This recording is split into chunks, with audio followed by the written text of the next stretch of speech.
So you've decided to put a motorcycle carrier on the back of your vehicle.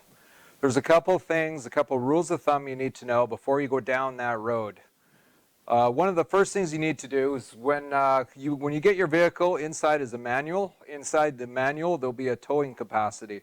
So the first thing we got to look at is your towing capacity for your vehicle. So you're going to put a trailer on behind.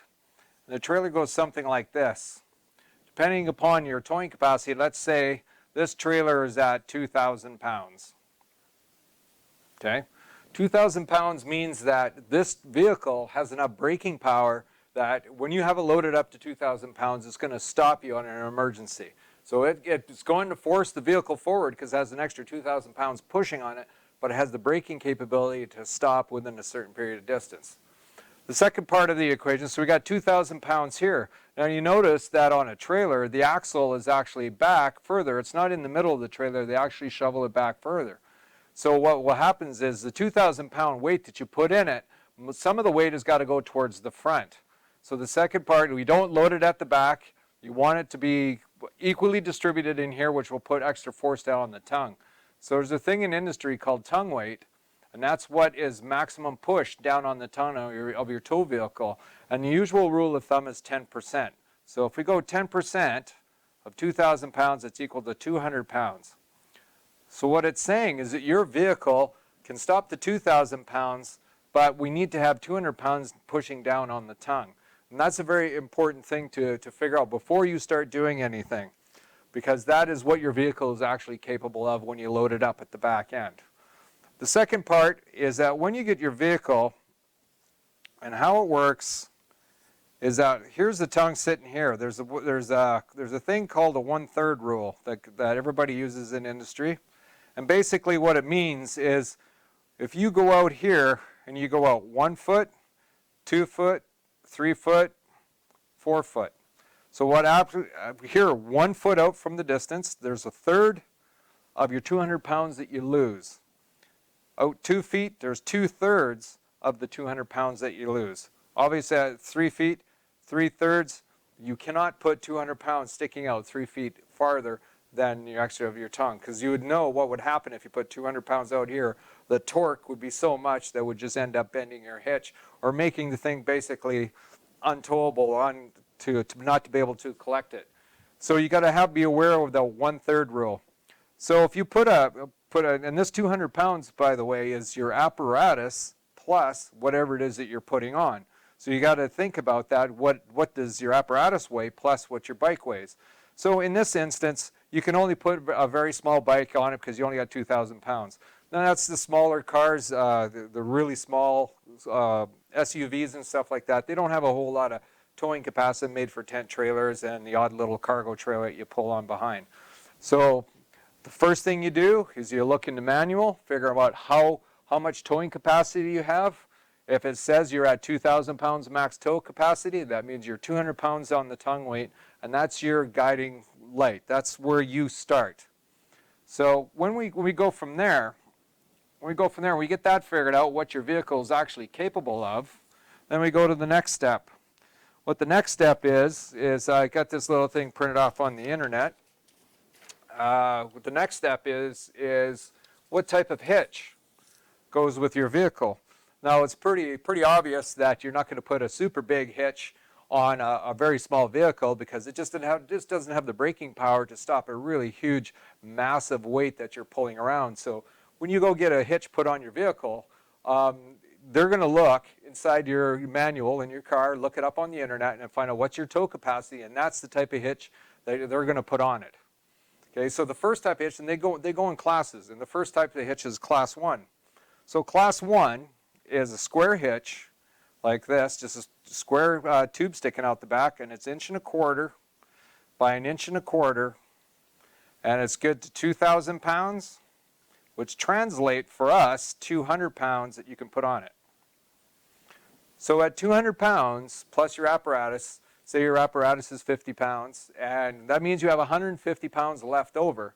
But remember, when you move a foot out, you're going to lose 1/3 of that. So now you're down to 100 pounds. So you have to be very careful how you place it and what bike whatever it is that you're going to place on there. So you might get a little Honda 80 or a Kawasaki 80 or whatever put on there. That's about as far as you can go. You might get 100 on there, probably not. Maybe it was older 100s, a little bit lighter. You might be able to get that on there, but that's where you're locked out. So class 1 is almost a no-go for motorbikes. Class 2 is the same outline. So this is 1. I'm going to go on to 2. It's still 1 1/4 inches. It's still 1 1/4 inches. But we jump all the way up to 3,500 pounds,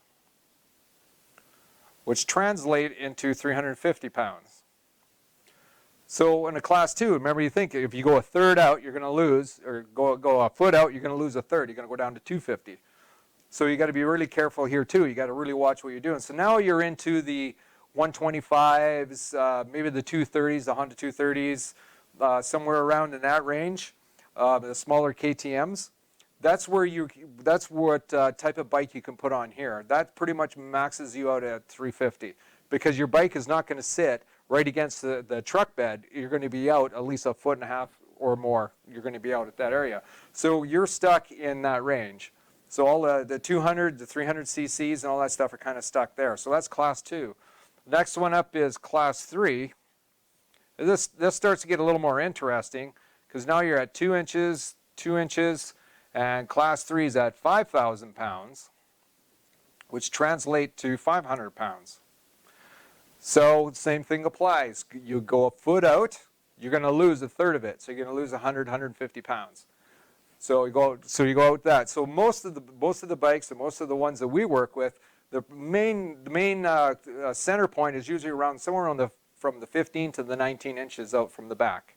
So what will happen is now you're capable of, including your hitch, now you're up into the 350, some of the 400s, the DRs.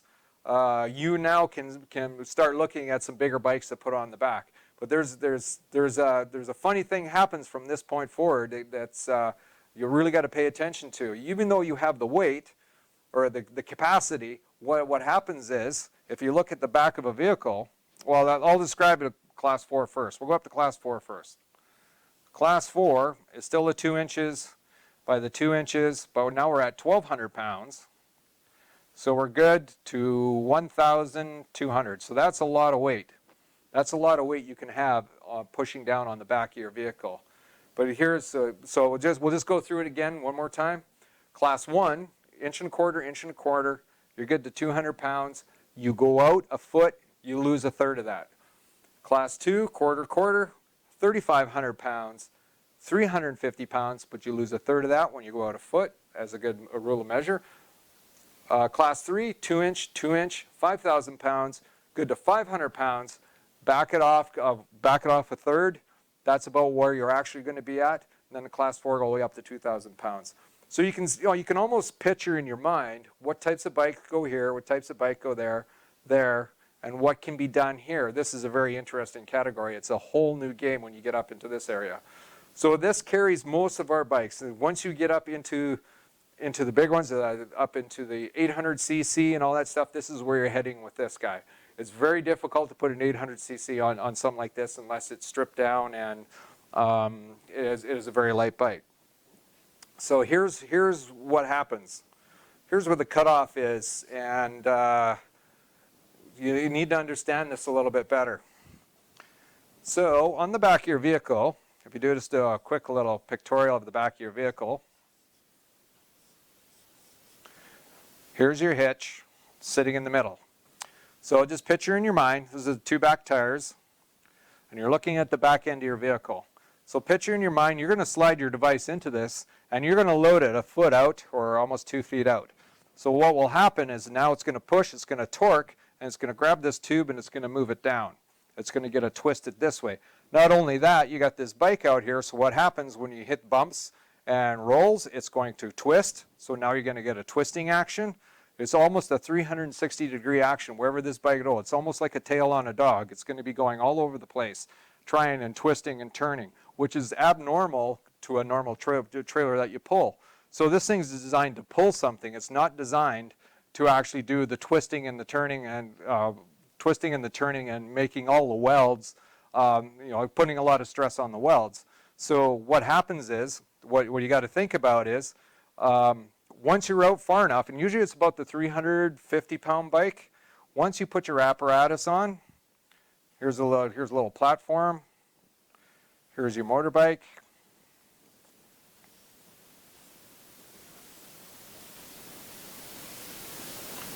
There's your motorbike sitting there. So what's happening is this bike is forking up and down like this, it's twisting this way, and it's wobbling this way. So it's really taking this tube and giving it a good workout. So we figure about the 300, 350-pound range. What you got to do is you got to build an outrigger from your frame rail. You have to bring a frame rail outrigger out, and you got to attach it to the end of the bike. At least one point. You got to take, it'll handle the weight going this way, but it won't handle the torque going that way over long periods of time. Now we're talking about not just driving it down the street, we're talking about taking it, putting it on behind your motorhome or that, so you're nice and safe. You're going on a journey, you're doing thousands of miles. What you want to do is want to make sure you take this twist out. If you're scared about the twist, go to take the, we mainly recommend to take the hitch that it came with the vehicle, take it off, put an aftermarket hitch on. It gives you the opportunity to maybe weld in some gussets, maybe clean it up a little bit, make it more rigid, because they're just not, most of them are just formed channel or formed material, whereas if you get an aftermarket, it's square tubing, it's very well welded, inspected, all that stuff, so it comes up to be a real natural, a more stronger way to carry your bike. So this is when you get up to the 350 pounds. Now, when you get up into the 500-pound range, and you have no choice over this, you got to put a 3-point hitch on it. You just really, really, really have no choice. So you got to grab it here, you got to grab it here, and you grab it here. Because what happens on the bigger bikes, obviously the distance from the back of your vehicle coming out to where your bike sits, if you get a bigger bike, it's going to get further out. It's going to get further out and further out. And there's a lot of companies out there make a 3-point system where you can ride your bike on, and it basically lifts it up like this and puts it on the back. Mainly motorhomes or stuff like that when you want to ride a big bike, where you want to put it on the back. So that is saved for all the Harleys and the big Hondas, the Vulcans, all that stuff. That's what this technique is saved for. So you got to pay attention on how big your bike is and what you're going to have to do to modify your truck or to make it so that it's safe. Obviously, a 350-pound bike, and this thing is capable of towing 12,000 pounds, so it's not the weight of the bike, it's the torque of the structure that you have to deal with. You have to keep that torque of the structure out. So you got to make sure you keep that in mind when you're going this far. So once you get that kind of figured out what your towing vehicle is. So, like step one, figure out what your max tow is. Max tow, that gives us the tongue weight. That gives us the tongue weight. From the tongue weight, then we can figure out what class we need to be, and then figure out from the end of your hitch, take out a tape measure, measure out a foot, measure out another foot. So you lose 1/3, you lose another third.